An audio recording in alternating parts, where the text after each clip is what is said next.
Muy buenas noches, estimados estudiantes. Vamos a iniciar la sesión número 3 del curso de Geografía Económica Global. Hoy vamos a ver el tema de la globalización, que es un fenómeno que justamente ha alterado todos los esquemas que los países tenían antes de que se diera este fenómeno. Entonces, este fenómeno ha determinado que la geografía económica cambie, varíe consistentemente.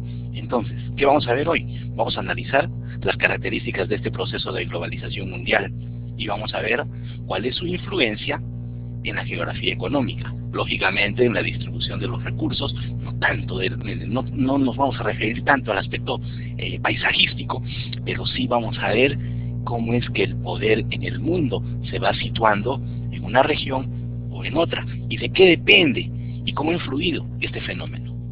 ¿Qué es la globalización? Pues vamos a partir de una definición bastante sencilla que la da OCDE. La globalización es un proceso económico, tecnológico, político, social y cultural. Quiere decir que influye en diferentes aspectos. Pero, ¿qué genera la globalización? Genera, fíjense, una creciente comunicación e interdependencia. Para nosotros, la palabra clave aquí es la interdependencia. La globalización no te hace libre. Da a los pobladores de diferentes regiones y diferentes países la posibilidad de adquirir servicios, bienes, pero genera interdependencia. ¿Y por qué genera interdependencia?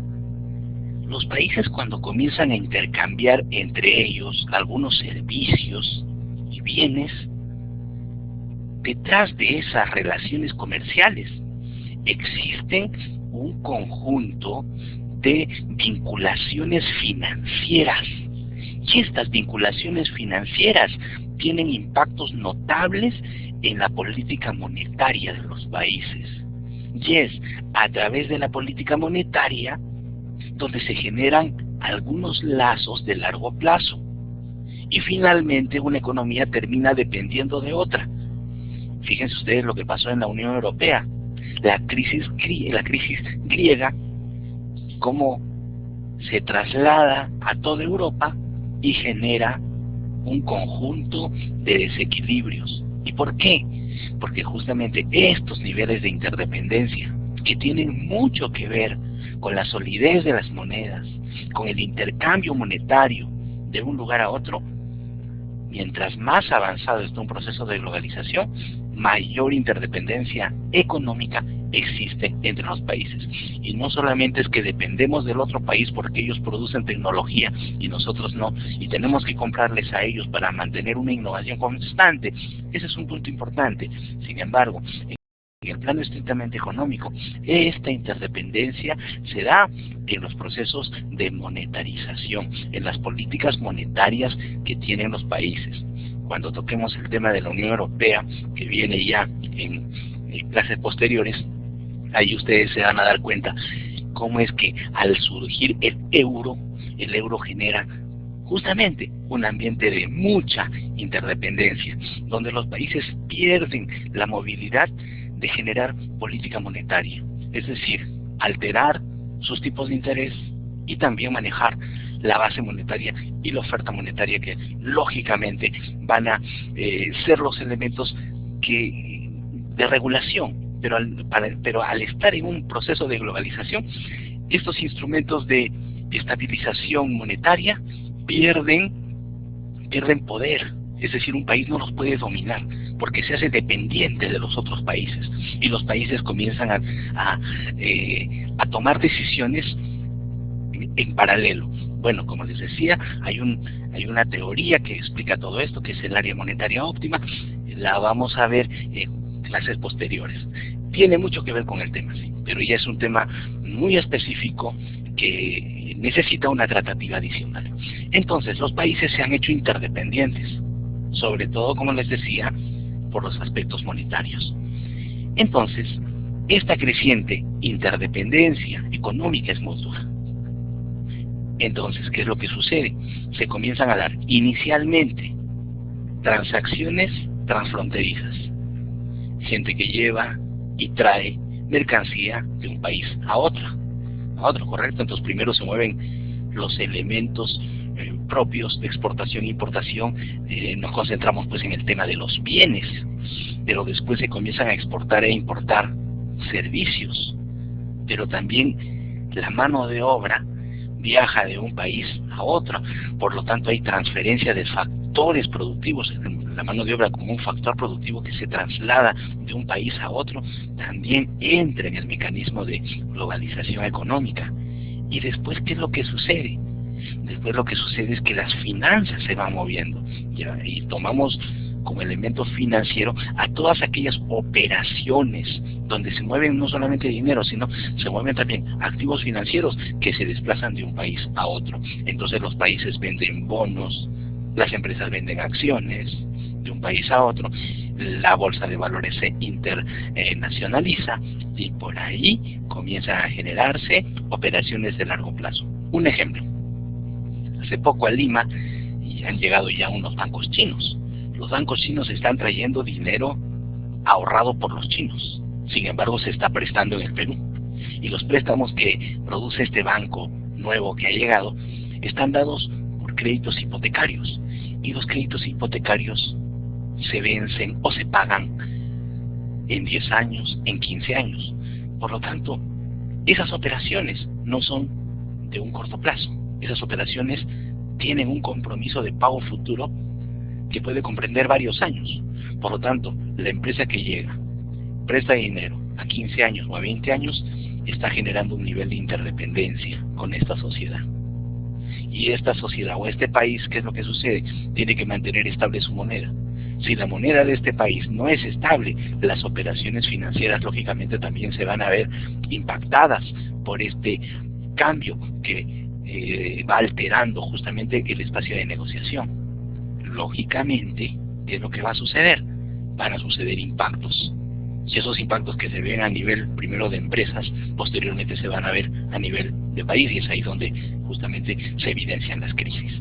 Entonces, hay una transacción de capitales, hay una transacción de bienes, servicios, pero también, no se olviden, las personas se van moviendo de un país a otro.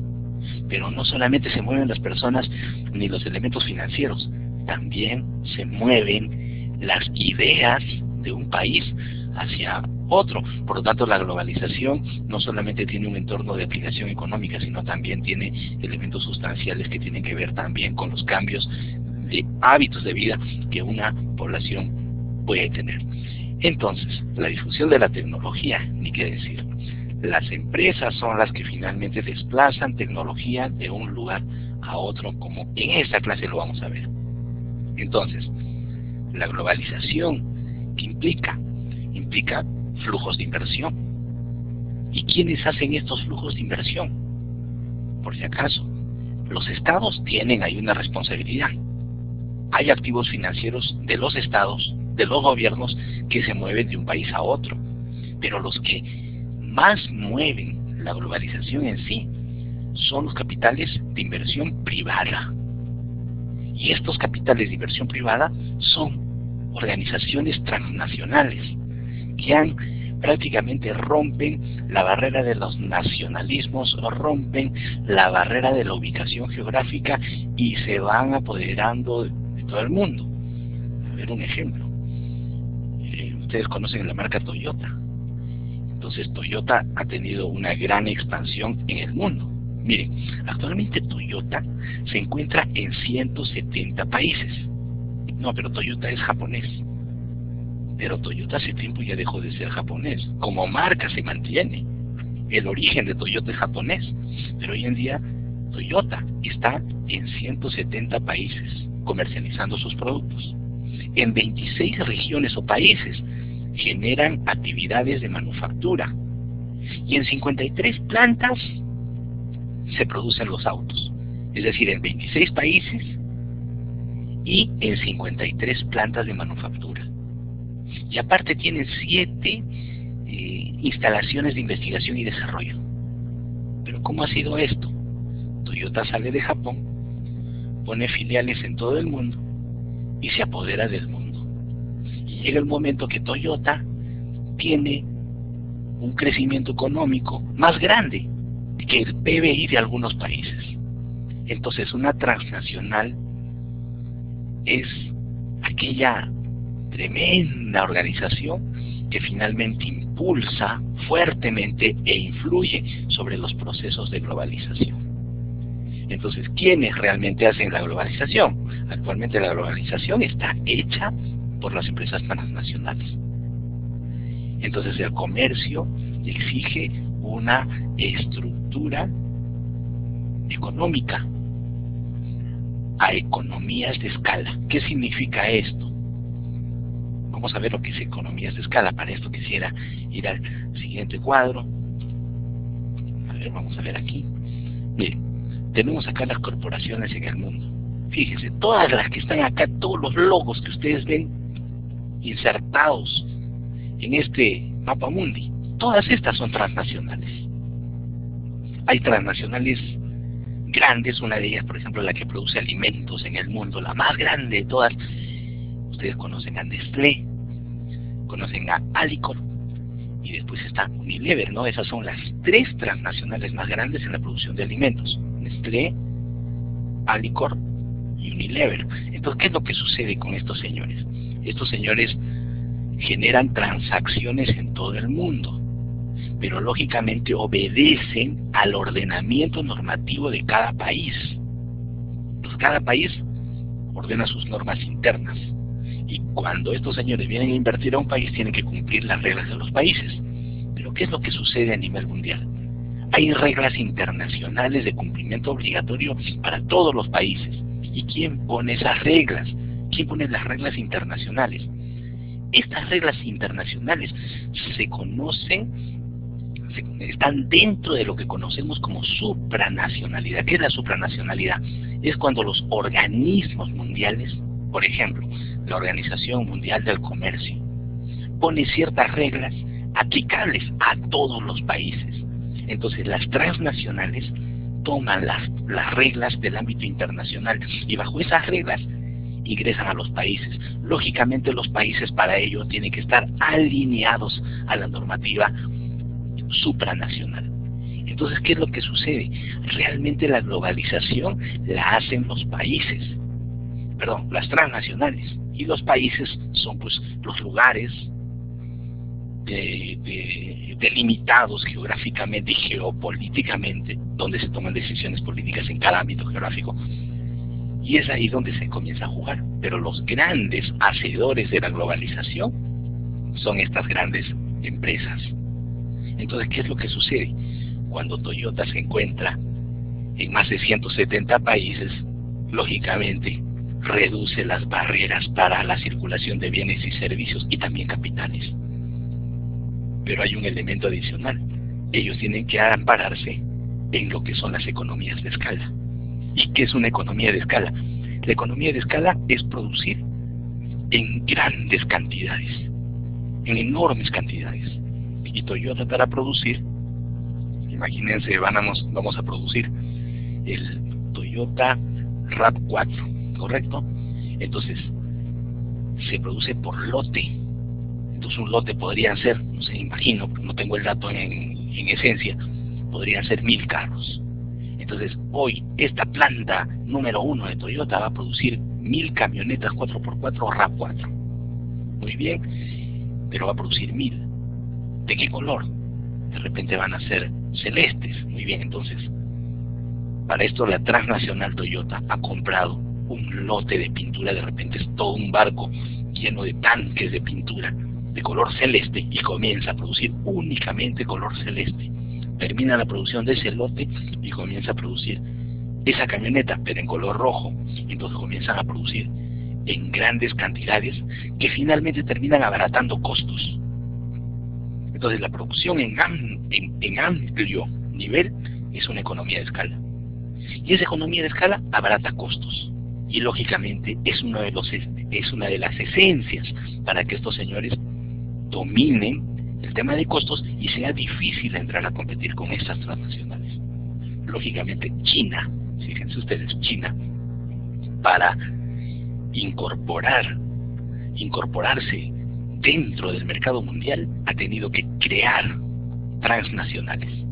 En los años 90 Japón tuvo un modelo económico de demanda expansiva. Este modelo económico de demanda expansiva hizo que el gobierno japonés, fíjense, apoyara fuertemente a sus empresas transnacionales. Entonces el japonés común decía, pero yo que soy pobre, yo que soy una persona común con mi familia, con mis pequeños hijos, ¿por qué Japón no me apoya a mí y sí apoya a un transnacional? Es que Japón quería entrar a competir con las grandes empresas americanas, con las grandes empresas europeas. La única manera de competir con ellos es ponerte a ese nivel. Y para que te pongas a ese nivel tienes que hacer economías de escala. Y el que quiere hacer economías de escala necesita mucho dinero. Entonces, hoy día vamos a comprar pintura para producir carros. Correcto, muy bien. Entonces vamos a comprar pintura poliuretana. Muy bien, una pintura especializada. Pero ¿cuánto nos va a costar? Bueno, el container te va a salir pues en $20 millones. Tenemos $20 millones, por lo tanto, ¿qué necesitas para entrar en la globalización como un participante más? Lógicamente vas a ser tú una empresa transnacional. Necesitas ser millonario, necesitas tener recursos para entrar en una competencia de economías de escala. Entonces, la mundialización de la actividad económica que genera aumento espectacular del comercio. ¿Por qué? Porque la producción se hace en grandes escalas y la venta también se ramifica. ¿Y qué es lo que sucede? Surgen pues incrementos en los flujos de operación financiera, porque estos señores para hacer sus operaciones se valen de los bancos, se valen de N productos financieros. Entonces, a la par que Toyota vende sus carros, también el tema financiero se va moviendo en paralelo. Y los flujos de operaciones internacionales comienzan a fluir en una velocidad enorme. Pero ¿quiénes pueden hacer esto? Solamente lo pueden hacer las empresas transnacionales. Por eso, China, que es un país comunista, que se supone que el comunismo dice igualdad para todos y no hay ricos acá y los ricos más bien son los enemigos del mundo, se rompe esa idea en China. Y China, hace 2 años atrás, tuvo un gran festejo, porque ellos lograron la cifra de obtener en su economía la participación de 1 millón de millonarios. Entonces, 1 millón de millonarios chinos en un país comunista fue materia de festejo. ¿Y por qué? Porque con ellos comenzaron a consolidarse en el momento justamente de mundialización, donde ya el producto chino dejó de ser Made in China y comenzó a tener marca propia. Entonces, ¿qué es lo que sucede? China ha tenido pues impactos tecnológicos fuertes, ha habido un desplazamiento enorme de los conocimientos y esto ha generado un conjunto de implicancias socioculturales. Los productos chinos de una u otra manera nos están cambiando, por ejemplo, el modo de pensar, el modo de actuar. Ustedes han visto una empresa que llegó, recuerdo hace unos años atrás, en el comercial de un partido de fútbol, ¿no? en ese tipo que hace unos 3, 4 años atrás, Perú jugaba con Colombia y apareció ahí un anuncio, ¿no? Huawei, tecnología y algo más. Bueno, Huawei, ¿pero qué Huawei será? Pues una nueva moda, ¿no? Huawei es el monstruo en tecnologías de comunicación que está amenazando a las grandes transnacionales estadounidenses y europeas. Y Huawei tiene una cantidad de poder enorme que tranquilamente mañana si viene se almuerza la telefónica enterita. Por lo tanto, miren, el poder de la globalización, que estos señores los chinos han entendido tan bien este negocio que tienen estrategias bien definidas en esos aspectos. Después de ese comercial que fue, como les digo, hace unos 3 o 4 años atrás, hoy en día ustedes se han dado cuenta de que Huawei ya entró con fuerza al mercado y cada vez sorprende con ciertos equipos que justamente van retando a la competencia y haciendo que el usuario ingrese a un conjunto de comodidades diferentes. Por lo tanto, los procesos de globalización impactan fuertemente en el estilo de vida y en la exigencia de los mercados. Miren, este es un dato del año 2015, por poner la fuente ahí, Fondo Monetario Internacional, por si acaso, valga la oportunidad para aclararlo. Aquí está el porcentaje de participación en el mundo de exportaciones e importaciones. Vamos a centrarnos en una cifra. Miren, Latinoamérica, ¿en cuánto participa como exportación? Es el 1% de la economía mundial. Y en importaciones es el 6%. ¿Y qué importamos? Importamos todo lo que los demás producen. Y nosotros exportamos esencialmente elementos primarios, ¿no? Exportamos pues extracción, lo que hemos extraído de la naturaleza, ¿correcto? Pero fíjense ahora el panorama de América del Norte, que esencialmente aquel poder lo concentran Estados Unidos y Canadá, que tiene de exportación 5% de la economía mundial y de importación 2%, que se constituye a la vez en 13% del total de la economía mundial. Entonces, el poder de Estados Unidos es tremendamente fuerte e influyente en el mundo. Pero miren aquí que Asia no se está quedando atrás, perdón, vamos a ver acá, sí, justamente Asia no se queda atrás, tiene un 6% de exportaciones y 4% de importaciones, quiere decir, y antes el mundo asiático no pintaba en este panorama. La influencia desde los años, miren, desde más o menos el año 1976 se genera acá un conjunto de cambios muy importantes. El año 1976 se muere un señor aquí en China, que es el señor Mao Zedong. Mao Zedong es uno de los revolucionarios, uno de los que ha inspirado las tesis de estos señores comunistas que acá en el Perú han sido muy influyentes en los años 80s y 90s y han generado pues un ambiente de destrucción, junto con el maoísmo, leninismo, marxismo y una serie de detalles que en ese tiempo pues se promovían como ideas, ¿no? Entonces, Mao Zedong se muere el año 76 y cambia la presidencia de China. Y el señor Xi Jinping, este señor es el que abre las fronteras en China y comienza un ámbito de internacionalización de este país, que esencialmente dependía de la agricultura y esencialmente dependía de sus actividades primarias. En base a puros planes quinquenales, China le cambia la forma y el modo de vida a sus pobladores, principalmente en la costa, ¿no? En algún momento también, en una clase futura tenemos también el tema de China, lo vamos a dejar pendiente ahí. Pero sin embargo, fíjense, Singapur también tiene un cambio bastante interesante. Singapur se convierte en el Asia Pacífico, se convierte en una economía muy solvente, al igual que Hong Kong. Y son prácticamente las bisagras que unen al mundo con China. Por lo tanto, la importancia de sus puertos. Entonces, por ahí fíjense, el poder de la economía comienza a cambiar de destino. Entonces el mundo se va balanceando desde la existencia y la influencia de China, Japón, Singapur y los países netamente asiáticos. ¿Desde cuándo? Desde los años 90.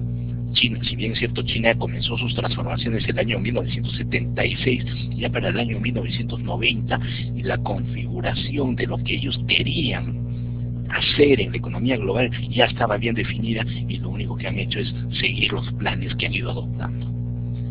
Mientras tanto, Europa ha tenido otro contexto. Europa ha tenido pues un contexto de más responsabilidad ambiental, aspecto de introducir ciertas innovaciones tecnológicas para reducir los impactos de externalidades, ¿no? Entonces la perspectiva europea ha sido distinta, ¿no? Entonces en las próximas clases vamos a analizar el tema de Europa y vamos a analizar también el tema de Asia, ¿no? Estamos dando acá un adelanto, pero quiero que en este gráfico ustedes vean cómo es que el poder de las exportaciones y las importaciones se ha ido balanceando en las diferentes regiones del mundo, pero menos entre África y Sudamérica. Entonces, ahí tenemos pues nosotros niveles de atraso.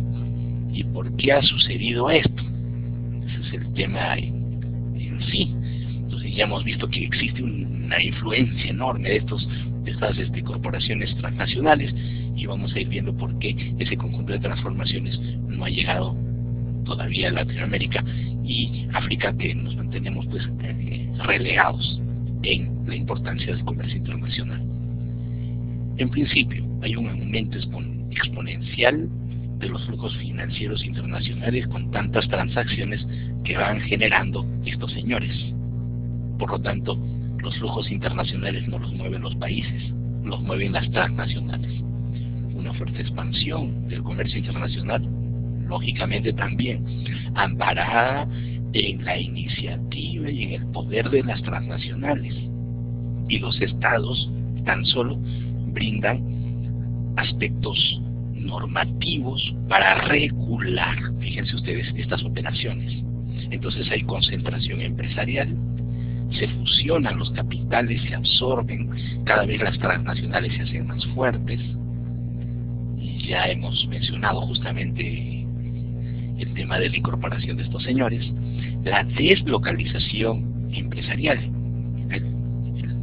El ejemplo que hemos mostrado en Toyota, ¿no? Toyota ya deja de ser japonesa y comienza a ser, prácticamente Toyota ya no tiene nacionalidad porque se produce en diferentes partes del mundo y lógicamente sus inversiones están deslocalizadas. Por lo tanto, se ha integrado de tal modo al ámbito internacional que es un producto que se vende en todos los países y se consume en todos los países, al igual que Coca-Cola, Pepsi y muchas marcas de alimentos, ¿no? Ustedes más que yo conocen esos detalles y esas peculiaridades. El otro tema, la desmaterialización. ¿Qué significa ello? El outsourcing, ¿no? Comenzar a producir en otros lugares y especializar o dar tareas especializadas a cada país. Entonces, en el Asia, por ejemplo, fíjense, tenemos un fenómeno bastante interesante con la presencia de Tailandia. Tailandia produce elementos industriales, pero para China, para la industria china, ¿no? Y es un caso muy, pero muy particular de outsourcing que se está manejando en el Asia Pacífico. Entonces, esto implica también tener franquicias y apostar por las marcas. Para hacer una transnacional, la transnacional tiene que estar con un nombre. A la transnacional la tenemos que conocer con una marca en específico. Es ahí donde ustedes ya habrán podido ver. Hay marcas que ya se vienen globalizando desde Corea y desde Japón y también de China, ¿no? Desde China. Hace pocos años ya tenemos marcas presentes en nuestro mercado y ya no es una sorpresa que este hecho ocurra. Por lo tanto, ya lo hemos dicho, hay un aumento en las posibilidades de producción, un aumento en la posibilidad de consumo porque los mecanismos de distribución y los canales de distribución también se hacen fuertes por los grandes capitales que se van a mover justamente a través de la presencia de estos señores que tienen justamente ese poder transnacional. La riqueza mundial se incrementa, pero acá hay un tema, no garantiza equidad. ¿La riqueza de quién se incrementa con esto? La riqueza de las transnacionales, pero no la riqueza de la familia común, y menos todavía de aquellas personas que no se han conectado o se hayan vinculado laboralmente a los temas de comercio internacional. Impulso sobre la eficiencia del Estado. Acá también hay una duda. Aquellos estados que han entrado en un proceso de cambio y modernización, que han empleado el gobierno electrónico, fíjense, aquellos que han empleado el tema de gobierno electrónico, le han sacado ventaja a este tipo de fenómeno. ¿Por qué? Singapur es uno de ellos. Singapur ha tecnificado, al igual que Alemania, las operaciones estatales. Y esa tecnificación han generado, fíjense, un alto nivel de eficiencia en las operaciones que hace el Estado. Comparemos con el Perú, que todo lo tenemos totalmente atrasado y la sistematización de muchos procesos todavía está en pañales, ¿no? Entonces, por ahí tenemos, fíjense, nosotros estamos de espaldas a este impulso sobre la eficiencia del Estado. ¿Y por qué sucede esto? Porque el Estado se niega, fíjense, se niega a implementar dentro de sus operaciones las estrategias privadas. Le es muy difícil implementar estrategias que provienen del sector privado en el sector público. Entonces ahí hay una pérdida de eficiencia más que una ganancia de eficiencia. ¿Qué pasó en Alemania? ¿Qué pasó en Singapur? Estos señores, inmediatamente los estados se mueven al ritmo de la empresa privada. Entonces, ¿qué es lo que sucede? Rápidamente tecnifican sus procesos. Al tecnificar y automatizar sus procesos, inmediatamente brindan al ciudadano operaciones más rápidas. Y lógicamente esto tiene un impacto positivo en las inversiones. Entonces, se necesita mayor impulso del ámbito privado en el sector público.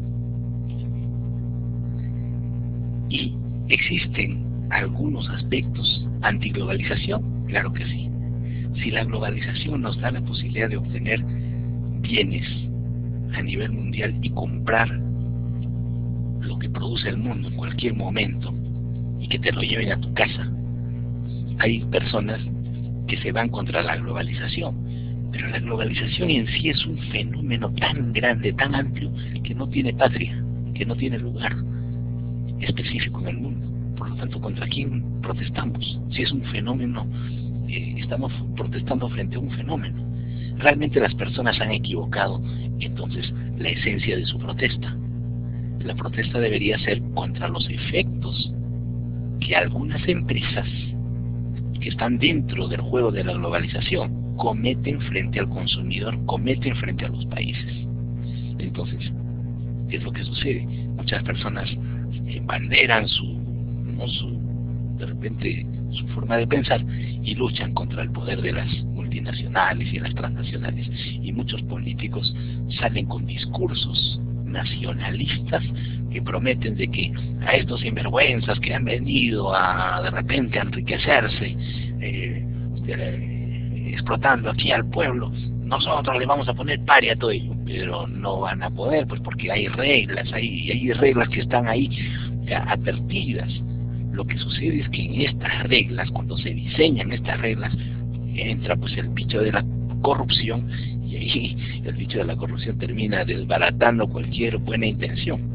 Entonces, la antiglobalización en sí debe ser mejor dirigida, ¿no? De repente, antes de hablar de antiglobalización, deberíamos ver cuáles son las empresas que no se comportan bien con el consumidor o con el ciudadano, y el gobierno es el que tiene que generar justamente un conjunto de cambios por ahí, ¿no? A ver, entre las principales propuestas de la antiglobalización está la tasa de Tobin. La tasa de Tobin, fíjense, es un cálculo de este señor que ganó el premio Nobel de Economía del año 70, una teoría del año 70, si no me equivoco, el año 1971, donde se incorpora un impuesto, una tasa de impuesto a aquellas operaciones o movimientos internacionales, movimientos y transacciones internacionales. Pero ¿a raíz de qué ocurre esto? El presidente Nixon en el año 1971 genera un cambio muy fuerte en Estados Unidos. El dólar, fíjense ustedes, el dólar tenía un amparo. Entonces decías, bueno, yo tengo $10, ¿y quién me garantiza de que estos $10 tengan valor en el mundo? Ah, mira, ve, está el Banco de Reservas de Estados Unidos, la Reserva Federal, miren el nombre, es Reserva Federal, donde hay lingotes de oro. Entonces, tus dólares son intercambiables por el oro que está ahí. Entonces, en algún momento tenemos un problema con el dólar. Tú agarras tu billete verde, el dólar, lo llevas a la Reserva Federal y la Reserva Federal te va a dar el valor de ese billete en oro y no vas a perder el valor de esa moneda. Lógicamente, en el Perú también teníamos nuestros soles de oro. No sé si ustedes han podido rescatar algunos billetes de los años 70 y 80, y ahí dije, ¿no? 100 soles de oro, 50 soles de oro. Lógicamente había un intercambio entre esa moneda o ese papel moneda y el oro que estaba en las bóvedas de los bancos centrales. Pero ¿qué hace el presidente Nixon? Nixon lo que hace es adiós a la convertibilidad. Entonces acá ya nadie va a venir que yo quiero mis dólares, tengo mis dólares y me vas a dar el oro. No. En el año 1944, a partir de Bretton Woods, que hemos mencionado esto en la clase pasada, fíjense ustedes, el dólar tiene un respaldo en el oro y el dólar entra a un ámbito de globalización donde es la moneda aceptada en todo tipo de transacciones y desplaza a la libra esterlina hasta el momento. Pero hasta el año 71 domina el dólar con el patrón oro asociado a él. Para el año 1971, Richard Nixon acaba así de un plumazo la convertibilidad del oro por dólar. Y toda la población lo queda mirando y dice, y ahora esto va a ser un desastre. Al día siguiente, la vida continúa normal. Y después de medio año, la vida continuaba normal. Por lo tanto, los demás países comenzaron a mirar las caras y dijeron, si Estados Unidos lo hace, ¿por qué nosotros no?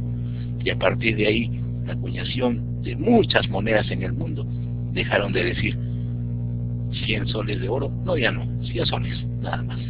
Y los dólares también, los dólares son dólares y están como billetes en el mundo. Y una pregunta, ¿y cuál es su respaldo? El respaldo de las monedas ahí, ya no es el oro, pues, ya no es el oro. ¿Y cuál es el respaldo entonces de las monedas? De los billetes. Bueno, el respaldo es la producción de cada país. Pero ¿cómo sucede esto? Claro, pues lógicamente, tú si quieres, mira, agarra tus 100 dólares y vas al mercado y compras lo que tú quieras. Cualquier cosa producida en el mundo, cómprala con dólares. Entonces el dólar se ampara en la producción mundial. Sí. ¿Y cómo lo verifico? Anda a cualquier lugar, deposita tu dólar donde tú quieras y alguien te va a dar un bien a cambio. Y todos funcionan así. Y el sol también. Bueno, el sol funciona en el Perú. Si tú te vas a China con tu billete de Santa Rosita de Lima, nadie la conoce a Santa Rosa de Lima en China, por lo tanto Santa Rosita de Lima en términos monetarios no te hace milagros en el otro lado. Por lo tanto tienes que convertir el dinero que tienes en moneda peruana al dólar, porque el dólar se convierte en un elemento de aceptación mundial. Entonces Richard Nixon hizo un gran cambio sin que nadie se diera cuenta, y a la vez todo el mundo se dio cuenta, pero sin embargo no tuvo consecuencias catastróficas en el ámbito monetario, pero sí deja un precedente de que mucha gente comenzó a hacer especulación. Entonces, ¿qué hicieron? Movimientos de cambio de divisa. Yo te vendo dólares, tú me compras, mira, vendemos, compramos, y comenzamos a ganar cantidades tremendas de dinero. Lógicamente ahí nace la idea de el señor Tobin, ¿no? Y Tobin dice, no puede ser esto, entonces vamos a poner acá un impuesto de comisión que sea tan fuerte que impida las transacciones especulativas. Sin embargo, la transacción especulativa hasta el día de hoy existe. Y cada vez que se dan movimientos fuertes en la estabilidad monetaria de algún país, siempre están detrás algunos capitales que buscan justamente hacer negocios a partir de los fenómenos económicos ocurridos, ¿no? Entonces, esa es la tasa de Tobin. Y también hay un tema, ¿no?, que los antiglobalización siempre han sacado a la luz: la condonación de la deuda externa, que más o menos tiene también un pasado desde los años 72-73, cuando el gobierno de México en algún momento le dice a Estados Unidos, ¿sabes qué? No tengo dinero para pagar la deuda. Entonces Estados Unidos le dice, ¿qué pasa? Tienes que pagarme la deuda externa. Y por ahí nacen países latinoamericanos, incluidos el Perú, donde le dicen, no, yo tampoco tengo para pagarte. Y por ahí el Perú, yo tampoco tengo para pagarte. Y Brasil también, yo tampoco te voy a pagar. Y todo Latinoamérica le dice a Estados Unidos, no te voy a pagar la deuda externa. Finalmente, después de las crisis monetarias que hemos tenido, los reajustes y la influencia del Fondo Monetario Internacional, todo el mundo agachó la cabeza y han terminado pagando y seguimos pagando la deuda externa. Pese a ello, ¿no?, la deuda externa peruana ha bajado consistentemente.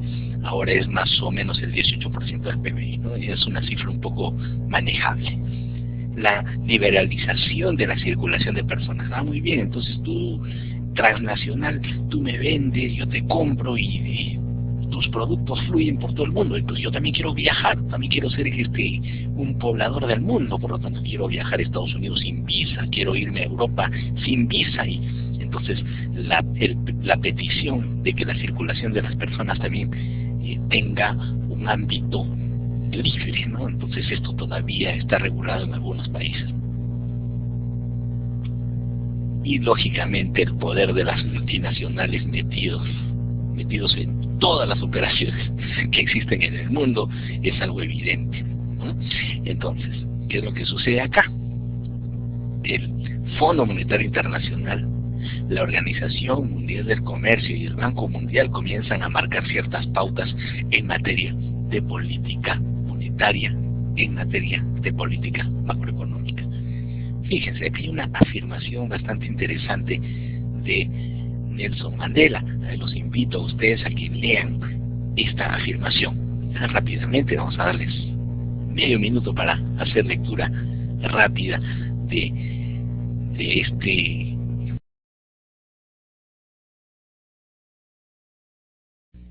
Justamente Mandela lo que hace es poner a un extremo a los ricos de la globalización y a otro extremo a los débiles de la globalización. La pregunta es, ¿tiene razón o no tiene razón? ¿Tiene razón Mandela o no tiene razón? Entonces cada uno tendrá que juzgar, y al dar una respuesta, si el señor Mandela tiene razón o no tiene razón, te estoy invitando a que generes un análisis de ello. Entremos a nuestra posición analítica, y esto implica que comiences a destapar este tema y veas la profundidad de este asunto.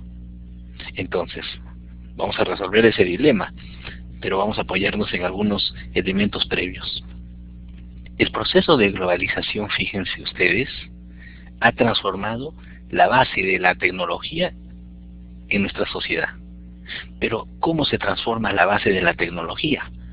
La base de la tecnología de una sociedad solamente se transforma en base a la inversión. Por lo tanto, tiene que haber alguien que ponga el dinero para que justamente se haga investigación, desarrollo tecnológico. Los países que han apostado por inversión y desarrollo tecnológico han ganado, pero no lo hacen los países, no lo hacen los estados. La inversión en desarrollo tecnológico proviene de la empresa privada, y aquí en el Perú la esperamos del Estado. En el mundo, la empresa es la que innova. IBM, la General Motors, las empresas grandes son las que innovan. La Nestlé, Alicor, las grandes transnacionales son las que hacen ello. Y las grandes transnacionales, cuando llevan sus sucursales de país a país, ahí producen un intercambio de tecnologías. Los impactos económicos del proceso de globalización han sido influyentes sobre los estilos de vida de la población. Entonces todos utilizamos celular y todos tienen WhatsApp. Y a veces WhatsApp tiene problemas, no se cae, se desploma, ¿no?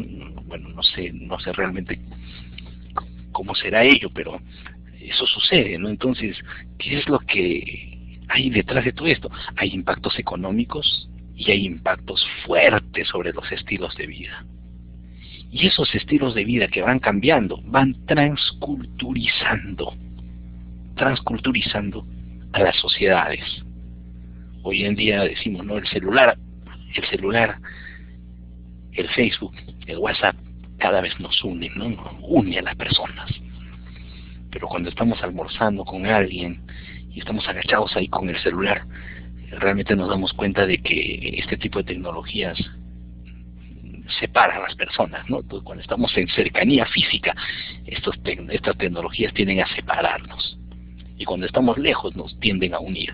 Entonces, ¿qué es lo que sucede? Hay un fenómeno de deshumanización, fíjense ustedes, dentro de lo que es el uso de estas tecnologías. Y a veces esto sucede ya con mucha naturalidad y decimos, no, pero si todo el mundo lo hace. Muy bien, ¿qué ha pasado? En los últimos 20 años y en los últimos 10 años, y en los últimos 5 años, en los últimos 3 años, los estilos de vida han ido cambiando. Antes los estilos de vida cambiaban de 10 años en 10 años, después de 5 en 5. Hoy en día los estilos de vida cambian de 3 años en 3 años. Por lo tanto, los diagnósticos de momento ya no sirven. Hoy en día, los impactos de la globalización son tan fuertes y son tan abruptos los cambios que ya ¿Se acuerdan ustedes del análisis FODA? El análisis FODA ya carece hoy en día de mucha importancia. Y hoy en día estamos entrando justamente a los impactos del análisis prospectivo. Entonces, ¿qué es lo que sucede? Se acelera el proceso de tecnológico, se descubren cada vez más rápido las nuevas tecnologías, entran en obsolescencia muchos aparatos, muchos elementos, muchos procesos, y el planeamiento mundial se va a referir ya no, como les decía, a los diagnósticos de momento, a los estudios de mercado del instante, no. Vamos a entrar a un planeamiento mundial que va a entrar en el manejo de las tendencias mundiales, de las megatendencias mundiales. Entonces, a ver, una megatendencia mundial actualmente, ¿conocen ustedes alguna megatendencia mundial? Yo conozco una que está muy cercana a mucha gente joven de este Perú. Miren, las tensiones del hogar han hecho de que jóvenes como ustedes, como nosotros, para ir a estudiar, para ir a trabajar, se cansan más y duermen un poquito más. Y en la mañana, toma tu desayuno, no se va corriendo sin tomar desayuno. Y eso no solamente sucede en el Perú, eso está sucediendo en el ámbito mundial. Entonces los jóvenes, no, el desayuno ya después, y se van, así nomás. Y a los 20 y tantos años ya tienen cuadros de gastritis. Y esto ha generado una tendencia mundial al uso ya no de medicinas, sino de aquella medicina alternativa, fíjense ustedes. Y hoy en día la medicina alternativa está vendiendo más y cada vez más en los mercados mundiales. Entonces, no es un fenómeno raro o aislado de que aquellas empresas que han encontrado esta megatendencia, donde todo el mundo se está enfermando con este tema de gastritis, donde todo el mundo se está enfermando por temas relacionados, fíjense ustedes, al colesterol, ¿no? Entonces, a estas enfermedades de estos tiempos, ¿qué es lo que sucede? Las megatendencias mundiales han comenzado a generar espacios interesantes para nuevos mercados. Entonces, hoy en día, ya los diagnósticos empresariales están pasando de moda y estamos yendo más a un análisis de megatendencia. Es decir, investiguemos ya no cómo estamos, investiguemos a dónde vamos y cómo está avanzando el mercado mundial para ir por esa senda, ¿no? Hoy en día, por ejemplo, no existe la consolidación de varios países en la cuenca del Pacífico, donde el poder económico y la geografía económica se está concentrando. Aparecen nuevas potencias, como lo hemos dicho, ¿no? China, India, Singapur con un puerto importantísimo que le hace frente pues al puerto de Rotterdam, perdón. El euro, al igual que el yuan, se van constituyendo también como monedas fuertes, ¿no? Y surge una guerra monetaria en el mundo. Nacen las multinacionales y se genera un conjunto de actividades que van a generar algunas situaciones de crisis, ¿no? Una de ellas vamos a referirnos acá a la asimetría de información. La transnacional sabe mucho más de mercado, de finanzas que nosotros los particulares, por lo tanto ahí tienen una ventaja en el manejo de información. Se busca la reducción del sector público, se busca la desregulación de la actividad económica y de mercado. Entonces, ¿qué es lo que sucede? Las transnacionales comienzan a tener más poder, pero todo esto requiere la intervención del Estado. Pero la pregunta es, ¿cómo es el Estado que tiene que hacerle frente a estos procesos de globalización? Es decir, ¿cuál es el rol del Estado actualmente? ¿Cuál debería ser el rol del Estado? Miren, Amartya Sen es un premio Nobel también de Economía, que tenía también una forma muy particular de pensamiento sobre cuál era el rol del Estado. Y este rol del Estado que Amartya Sen reclama, justamente está entrando pues a tener cada vez mayor importancia y mayor relevancia. Nuevamente les pido que lean acá esta frase y vamos a hacer el comentario a partir de la lectura que ustedes generen.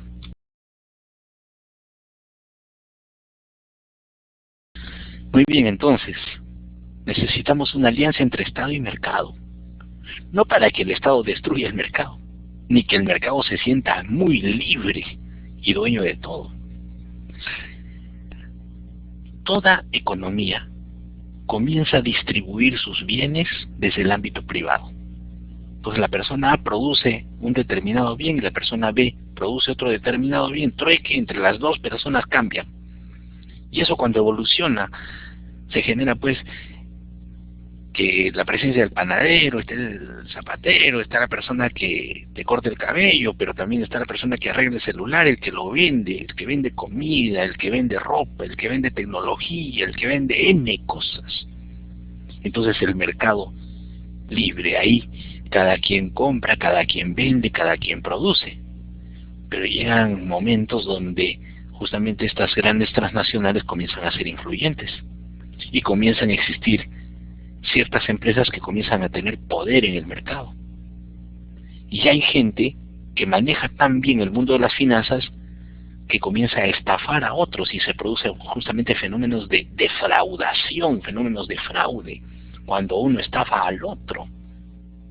Mira, te vendo tal tecnología, sabiendo que esa tecnología está entrando en obsolescencia, la vendemos. Y finalmente quien compra esa tecnología se siente estafado y lógicamente está estafado.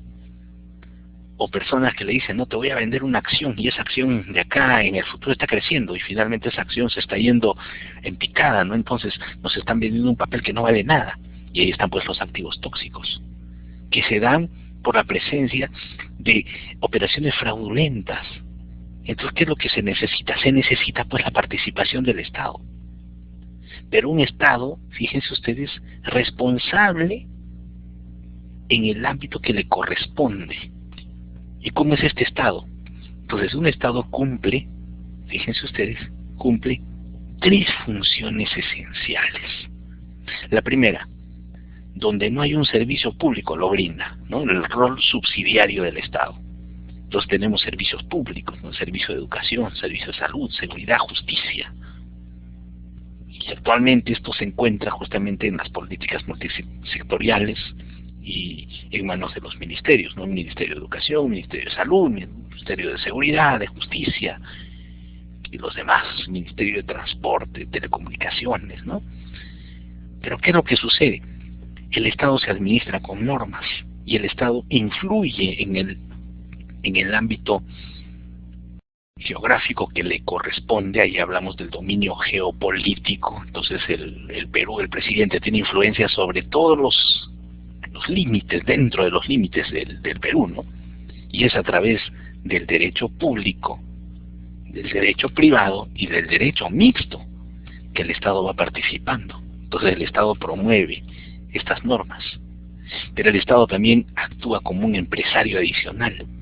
Entonces el servicio público lo del Estado, pero dentro de los servicios públicos en algún momento también intervienen los privados, ¿no? Colegio privado, clínica privada, nuestro staff de abogados, ¿no? Entonces la seguridad privada, entonces está también la participación del privado en todas estas actividades. Lógicamente el Estado tiene que entrar a poner las normas y a poner las reglas de juego, y es ahí donde el Estado comienza a regular. Y hay ciertas operaciones que merecen una regulación específica. Entonces ahí nacen los organismos reguladores.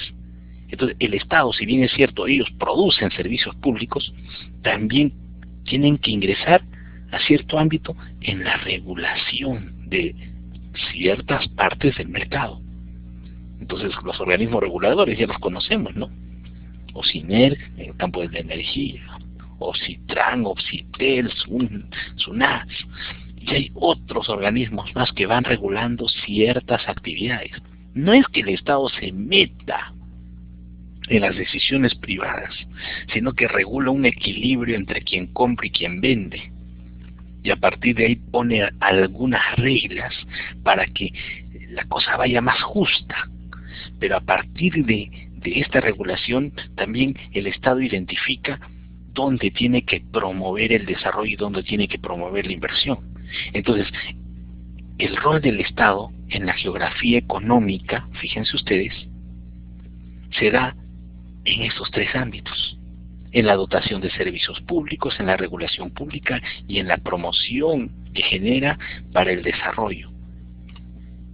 Entonces, a partir de ahí, miren, el Estado puede estar en la creación de empresas, participa en la actividad privada, puede incorporar su presencia patrimonial, todo el ámbito financiero del Estado que tiene que ver con cómo se desplaza el presupuesto público y algunos fondos importantes que el Estado va a ir administrando. Y el Estado puede tener, fíjense ustedes, presencia en el ámbito económico a través de sus propias empresas de derecho público, de derecho privado y de derecho mixto. ¿Todo para qué? Para llegar ya a procesos de estatización y nacionalización. Aquí están definidos ya, les corresponde ahora a ustedes repasar las definiciones que estamos mencionando, pues cuando se trata de una estatización, cuando se trata de una nacionalización. Eso ustedes ya lo leen y lo van analizando. En la siguiente clase vamos a partir con estos detalles. ¿Qué es la confiscación? ¿Qué es el comiso o el decomiso, ¿no? ¿Qué es la privatización? Entonces, son algunos conceptos que el Estado utiliza para intervenir en asunto económico. Y su intervención acá tiene que ser sólida, ¿no? Y uno de los elementos esenciales es justamente la presencia de las concesiones. Hoy en día, fíjense, el Estado produce, si bien es cierto, vamos a volver al gráfico anterior, el Estado produce servicios públicos. Muy bien hasta ahí, todo. Pero hay un punto importante. ¿Y qué hay de los recursos comunes? Un recurso común, por ejemplo, el océano Pacífico, las 200 millas que nos pertenecen. ¿Quién pesca allí? ¿Quién tiene la autorización para pescar en esa parte de océano Pacífico que nos pertenece? ¿Quién tiene la posibilidad de extraer madera de nuestros bosques? ¿Quién tiene la posibilidad de extraer minerales de tierra peruana? Entonces, ¿quién finalmente administra las carreteras? ¿Quiénes van a administrar ciertos espacios que le pertenecen a todos los peruanos? Entonces el Estado genera, fíjense ustedes, otorgamiento de derechos de explotación en determinados periodos. Genera entonces una articulación entre el capital privado y la inversión estatal. Y las concesiones van naciendo aquí. Y las concesiones tienen una influencia muy fuerte en la geografía económica de los países, porque es la participación del privado al lado del Estado. Entonces hay concesiones y nosotros hemos visto ciertas concesiones con esta empresa, ¿no? Odebrecht, y hemos sido testigos de grandes actos de corrupción que no solamente están en el Perú, sino en muchos países latinoamericanos. Entonces, ¿qué es lo que sucede? Aquí hay justamente un rol del Estado que debería haberse cumplido y no se está logrando. Entonces la globalización tiene mucho más dentro de sí. Esta parte de aquí la vamos a dejar para la siguiente clase, pero este es un adelanto porque la próxima clase vamos a partir de este punto, donde vamos a ver justamente cuáles son los factores que han producido este fenómeno de globalización y cuáles son los fundamentos, fíjense ustedes, cuáles son los fundamentos desde donde nace la globalización. Para mencionar tan solo, tenemos el neoliberalismo. Después de las ideas del señor Adam Smith en el libro La riqueza de las naciones, que se publicó en 1776, nace justamente un conjunto de conceptos importantes que van a ser retomados ya más o menos por los años 80, 1980 en adelante, y se produce un fenómeno bastante interesante que es el neoliberalismo, que va a darle soporte a la globalización. Pero esta idea del neoliberalismo se va a conectar con algunos aspectos de carácter tecnológico que se han venido dando como cambios sustanciales en el mundo, las revoluciones industriales, y algunos conceptos que han impulsado mucho el tema de la globalización, pero también han habido acá equivocaciones. Vamos a hablar entonces en la próxima clase de la nueva economía, los bloques regionales, cómo se van conformando, los procesos de integración económica, la influencia de los mercados de capitales, la internacionalización de la producción. Esos van a ser nuestros temas futuros, pero también en la siguiente clase vamos a hablar de China. El fenómeno de China, cómo ha entrado en este proceso de globalización y en ese proceso de alteración prácticamente de la geografía económica mundial. Bien, entonces, el día de hoy la clase ya está definida con estos temas y hasta aquí va a llegar el examen parcial que se va a tomar el día sábado. Entonces el día sábado tenemos nosotros el examen parcial, se van a tomar los contenidos de los temas desarrollados hasta aquí. Y les comento que ha habido una tarea, ¿no? Hay una tarea a entregarse el día 11 de mayo, justamente el día de mañana se va a recibir la tarea de Geografía Económica Global, que tiene que ver con un tema, el tema que tú hayas elegido de lo que es, de los temas propuestos ahí. Les aconsejo que saquen buenas conclusiones. La nota de esta tarea va a tener que ver con la calidad de la conclusión que ustedes propongan dentro de su ensayo.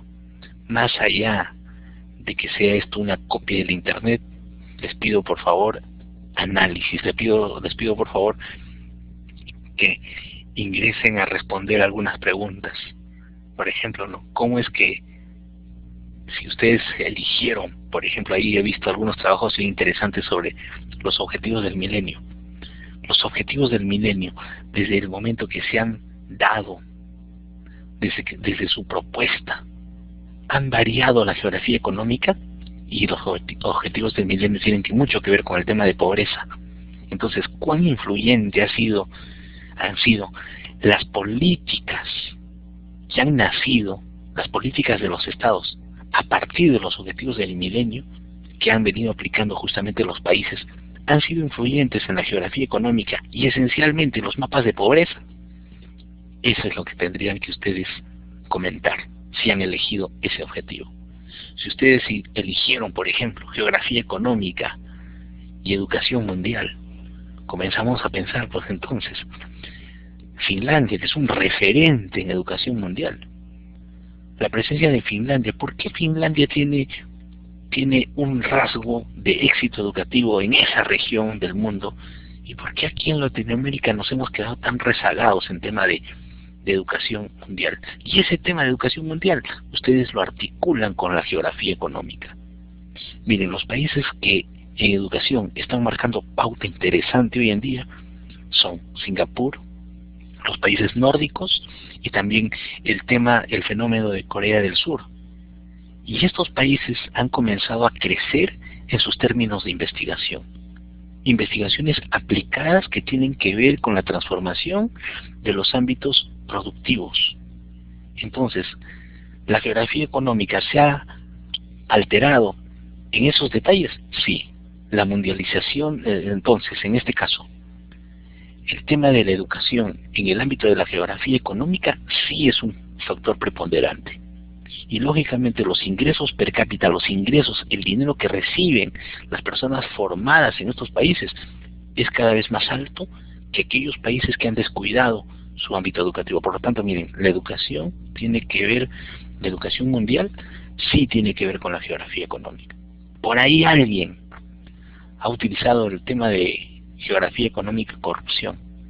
Miren, tenemos una corrupción a los más altos niveles del mundo, a los más altos niveles en la magnificación de este fenómeno. Y tenemos, por ejemplo, el caso de Odebrecht. Ustedes pueden tocar ese tema y relacionarlo a la geografía económica. ¿Cómo es que ha variado la geografía económica a partir de estos fenómenos de corrupción de alto impacto?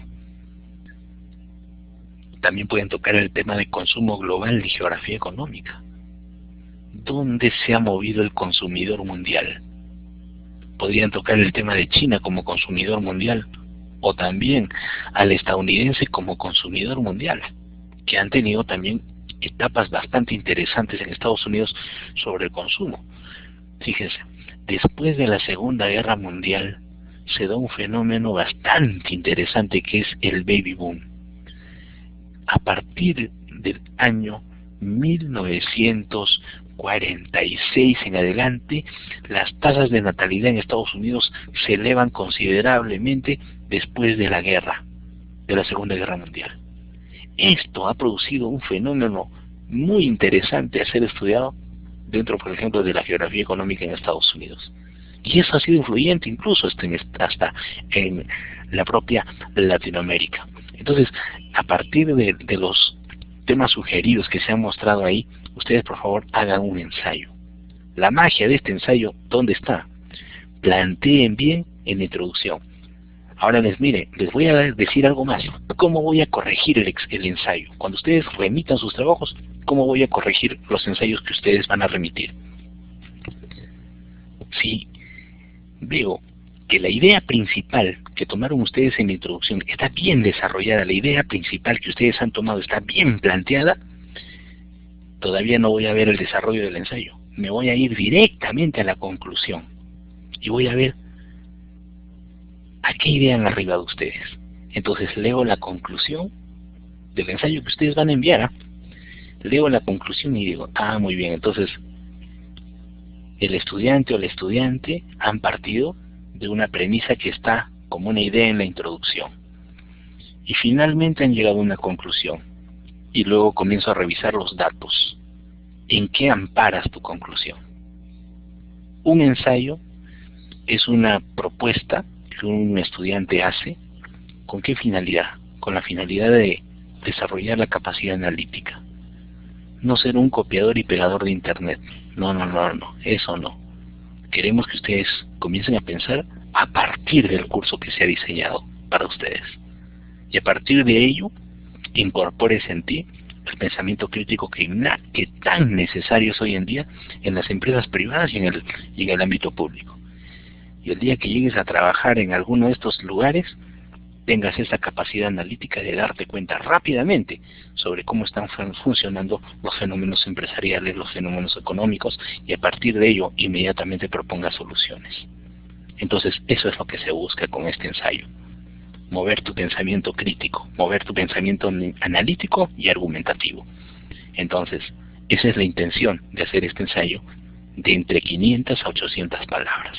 Preséntalo en Word, tienes hasta mañana para presentarlo. Pero ten mucha puntualidad al momento de redactar tu conclusión. Lo primero que voy a leer al corregir el ensayo es la introducción. ¿Qué idea principal propones? Y luego voy a ver tu conclusión. Muy bien, la conclusión está fuerte. Por lo tanto, ahora veo tus argumentos que están en el desarrollo. Pero si veo que la conclusión es débil, ten por seguro que tu calificación no va a ser tan alta. Dependiendo de la calidad de tu conclusión, estará la nota que se te asigne. Y en referencia a cómo esta conclusión sea argumentada en el desarrollo del ensayo. Si tienen alguna pregunta, pueden hacerla. Y el ensayo se va a remitir a través del aula virtual. El examen va a ser presencial el día sábado. El día sábado voy a tener la oportunidad de encontrarme con muchos de ustedes en la ciudad incontrastable de Huancayo. Ahí vamos a tomar el examen parcial y vamos a desarrollar el tema, entre este tema, lo que ha quedado acá en globalización, y vamos a entrar al fenómeno China, que se va a conectar justamente con las propuestas, con la propuesta temática que se tiene justamente en este tema. Entonces vamos a ver el tema de China y vamos a concluir con el tema de globalización, que ya es el tema 4, ¿no? Entonces el tema 3 y el tema 4 están referidos a la globalización. Y el examen parcial va a tomar los contenidos hasta esta diapositiva. Es más, esta diapositiva no va a entrar, es decir, la anterior, ¿no? Hasta hasta el rol del Estado en el proceso de globalización, hasta ahí viene el examen. Si tienen alguna pregunta, por favor, háganla en el instante, o de lo contrario me escriben un correíto y estoy ahí, siempre he dado a atenderlos. Y si se les presenta alguna dificultad y está en mis manos poder ayudarlos, lógicamente cuente con mi apoyo. ¿Correcto? Si las reglas de la universidad advierten algo diferente, tenemos todos ustedes como estudiantes y mi persona como docente, tenemos que cumplir las reglas que la universidad determina. ¿Cuántas preguntas va a tener el examen? Son 20 preguntas. Todas las preguntas están en el contenido que se les ha proporcionado en las videoclases. Hasta aquí, hasta esta diapositiva. Desde el tema 1 hasta el tema de la semana número 3, que es la de hoy. Hasta este punto. He visto que nuestro tutor virtual les ha puesto el material en el aula virtual, por lo tanto todos tienen el material.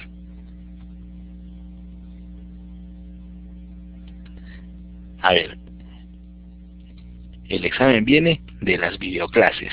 Las videoclases se están haciendo a partir de las diapositivas diseñadas para este fin, ¿no? Entonces, de ahí viene el examen, de las videoclases. El examen parcial para los amigos de Huancayo va a ser en el aula asignada por la universidad, en el horario de la universidad, ¿no? Donde anteriormente ya nos hemos encontrado hace 2 semanas atrás, ¿correcto?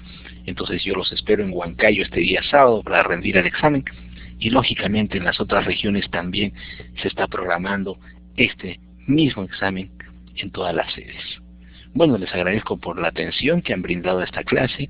Les sugiero que hagan bien sus ensayos, porque el hacer el ensayo les ayudará a responder también las preguntas del examen parcial. Bueno, buenas noches, muchas gracias por la atención que han brindado el día de hoy.